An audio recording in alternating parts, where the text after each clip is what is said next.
சிவாய நம. திருச்சிற்றம்பலம். ஞானாசிரியராகவும் ஞான குருவாகவும் எம்மை வழி நடத்தும் நம்பி ஆரூரர் திருவடிகளையும் அண்ணாமலை பெருமான் திருவடிகளையும் மனம் மொழி மெய்களால் வணங்கி மகிழ்கின்றேன்.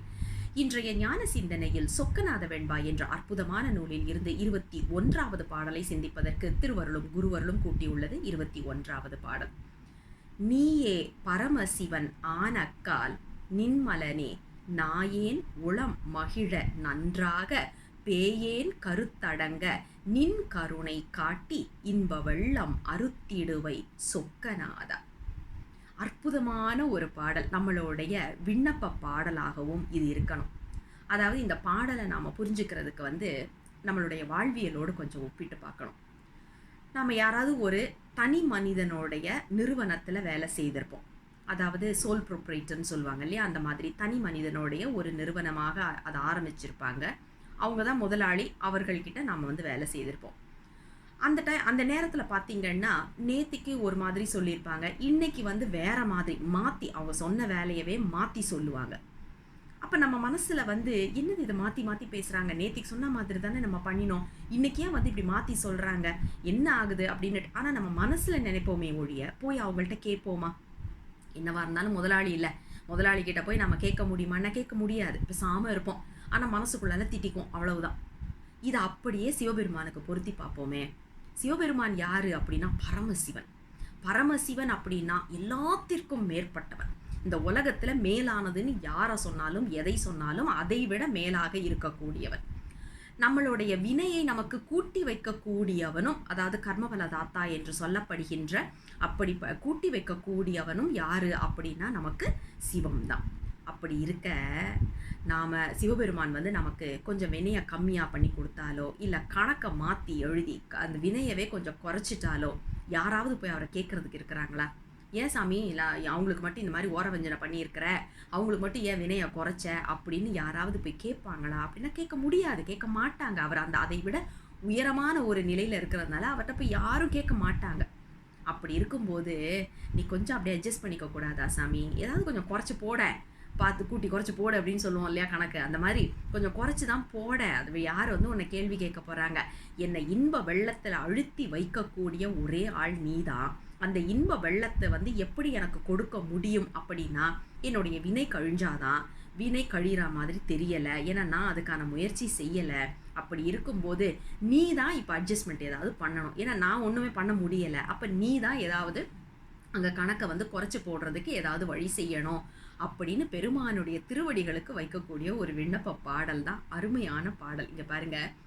நீயே பரமசிவன் ஆனக்கால், எல்லாருக்கும் பெரியவனாக இருக்கக்கூடியவன் தானப்பாசி நீயே. நின்மலனே, உனக்கு மலமே கிடையாது, அதனால உனக்கு அந்த மலத்தினால வர்ற கஷ்டம் என்னன்னு உனக்கு தெரியாது. உனக்கு தெரிஞ்சதுனாலாவது ஐயோ பாவம் இவங்க கம்மியாக இது கஷ்டப்படுறாங்களே கொஞ்சம் குறைக்கலாம் அப்படின்னு தெரியும். உனக்கா அது என்னன்னு கூட தெரியாது. நீ நின்மலன், உனக்கு வினையும் கிடையாது, வினை உன்னை தாக்கவும் தாக்காது, நீ வினையும் சம்பாதிக்க போகிறது கிடையாது. அதனால அதனுடைய வெப்பம் என்ன என்பது உனக்கு தெரிய போகிறது கிடையாது.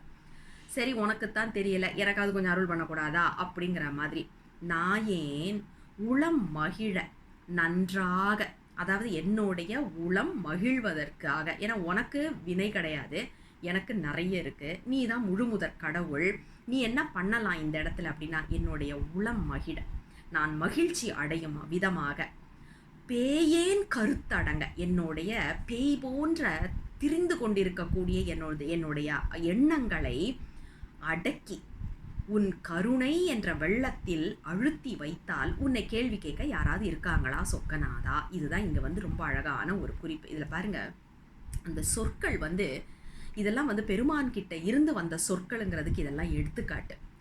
அந்த பேயேன் நாயேன் இதை ஏன் மாற்றி போட்டிருக்க கூடாது இந்த இடத்துலன்னு நம்ம யோசிக்கணும். அதாவது பேயேன் உளம் மகிழ நன்றாகன்னு போட்டிருக்கலாமா, நாயேன் கருத்தடங்க நின் கருணைன்னு போட்டிருக்கலாமா?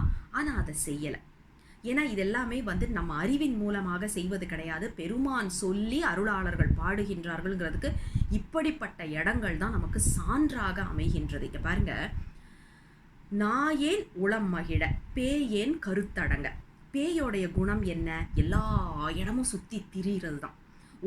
அது காலு கிடையாதுன்னு வேற சொல்லுவாங்க. அப்போ பேய்க்கு காலு கிடையாதுன்னா எங்கே வேணாலும் எப்போ வேணாலும் எங்கே வேணாலும் அலையலாம் இல்லையா? அந்த மாதிரி என் மனசு அலைஞ்சிட்டு இருக்கு. யோசிச்சு பாருங்க, இந்த நிமிஷம் நான் வந்து சிங்கப்பூரில் உட்காந்துக்கிட்டு இருக்கிறேன், அடுத்த நொடி பொழுது நான் அப்படியே அமெரிக்காவுக்கு போக முடியும். உடல் போகிறதுக்கு 24 மணி நேரம் ஆகும். ஏன்னா இங்கேருந்து கப்பலையோ இல்லைன்னா கப்பல்லாம் எடுத்தாக்கா வருஷ கணக்கில் மாத கணக்கில் ஆகும். ஃப்ளைட் எடுத்தோம்னாக்கா 24 மணி நேரமாவது குறைஞ்சு ஆகும். யோசிச்சு பாருங்கள், மனசுக்கு அங்கே போகிறதுக்கு எவ்வளவு நேரம் ஆகும்? இப்படிங்கிறதுக்குள்ளால போயிடும் இல்லையா? அப்படி இருக்கும்போது மனம்தான் பேய் போன்று திரிந்து கொண்டிருக்கின்றது. அதனால தான் பேயேன் கருத்து அடங்க அப்படிங்கிற ஒரு சொல்ல வைக்கிறாரு. நாய் வந்து அந்த வேகத்துக்கு ஓடாது, ஓடிக்கிட்டு இருக்கும், ஆனால் இந்த அளவுக்கு ஓடாது. அப்போ அந்த பேய் போன்ற மனம் வந்து அந்த எண்ண அலைவரிசைகள் வந்து பேய் போன்று அலைந்து கொண்டிருக்கின்றது. அதை அடக்க வேண்டும். யாரால் அடக்க முடியும்னா பெருமானால மட்டும்தான் போக முடியும். அதே மாதிரி நாயேன் உளம் மகிழ, இந்த நாய்க்குடைய குணம் என்ன அப்படின்னா, அதை கொஞ்சம் அப்படியே தடவி கொடுத்து கொஞ்சம் அப்படியே நல்லபடியாக மஸ்கா பண்ணோம் அப்படின்னா அப்படியே ரொம்ப சந்தோஷமாய் வந்து குழஞ்சிட்டு நிற்கும். அவங்க அப்போதான் அடிச்சிருப்பாங்க, அப்போதான் அதை அவ்வளோ கொடுமைப்படுத்தியிருப்பாங்க. ஆனால் அன்பாக ஒரே ஒரு நிமிஷம் தடவி கொடுத்தா போதும், நாய் வந்து அப்படியே வந்து குழஞ்சிட்டு நிற்கும். அதனால தான் இங்கே வந்து சொல்கிறார், சாமி எனக்கு எத்தனையோ வினையை வந்து நீ கூட்டிட்ட, அதுக்காக நான் வருத்தப்பட்டுட்டேன், கஷ்டப்பட்டுட்டேன், அனுபவிச்சுட்டேன், எல்லாம் பண்ணிட்டேன். ஆனால் நீ இப்போ என்ன பண்ணணும், லேசாக எனக்கு தடவி கொடு சாமி. அந்த தடவி கொடுக்கும்போது நான் மனசு சந்தோஷப்பட்டுட்டேன். ஒரு நாயோடைய குணம் என்ன அப்படின்னா, அந்த முதலாளி வந்து எவ்வளவு கொடுமைப்படுத்தினாலும் மீண்டும் மீண்டும் அன்போடு அந்த இடத்துக்கு வர்ற மாதிரி நானும் அன்போடு உன்கிட்ட வந்துடுவேன் சாமி. நாய் போன்ற குணம் இருக்குது, நல்ல குணமும் இருக்குது, கெட்ட குணமும் இருக்குது. ஆனால் நான் உன்கிட்ட வந்துடுவேன். ஆனால் பேய் போல் அலைஞ்சிட்ருக்கு தெரியுமா இந்த மனசு, இதை நீ கொஞ்சம் கட்டுக்குள்ளே கொண்டு வந்து குடு சாமி அப்படிங்கிறது தான் இந்த 21வது பாடல் நமக்கு சொல்லக்கூடிய மிக அற்புதமான கருத்தாக பார்க்கின்றோம்.